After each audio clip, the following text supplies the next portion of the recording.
Lots of learnings, lots of gold nuggets, so to speak.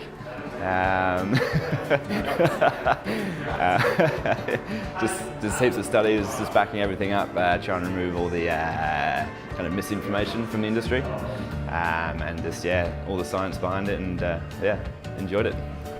So this study here determining the contribution of active stiffness to reduce range of motion in frozen shoulders. Subjects with frozen shoulder were given a general anaesthetic, so they were just put to sleep. Many had no loss of range of motion, deeming their stiffness not due to capsular thickening.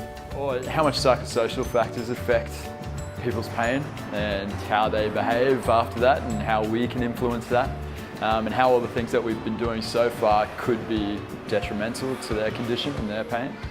So that was a massive takeaway. Well, I've told everyone. Come on down. It changes the way you think, and good for the better and for the simpler. Yeah.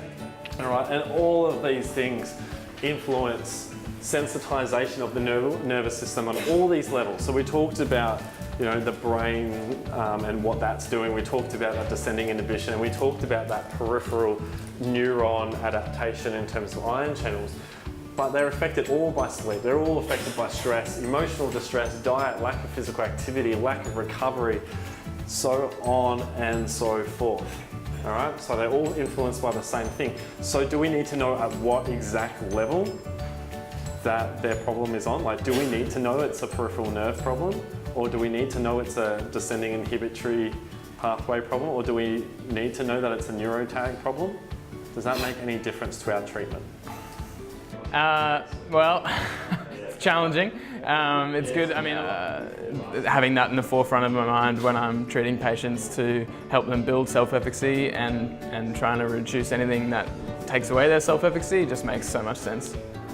Probably just like the loading, like the specific loading that you can do for each movement, and seeing how they respond, whether it gets better or worse or no change, and then just kind of going through that kind of the system that was taught to us. So, yeah.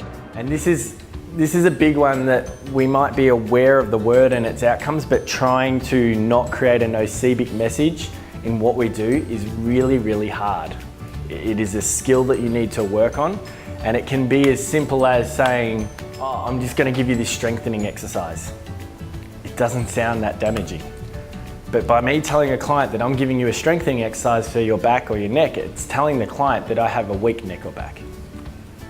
And if you have a weak neck or back, what do? So much fear in our clients, and where there's fear, there's pain, right? Because we only have pain when there's a perceived threat. It's how it all ties back in. And so our language becomes really important. Bloody absolute must. Yeah, it was awesome. Yeah, I've told a few people, told Jake, my team member, he came along, and it was good to have him here, and really appreciate everything that you've done over the 2 weekends that I've spent with you. Yeah, and whether that's distraction or decreased, increasing inhibitory pathways, or is that on video? Nice, I'll pay that. That was good. It's all right. That's never I just dropped some real profound, like isometric, analgesia, and you like kick a ball and everything.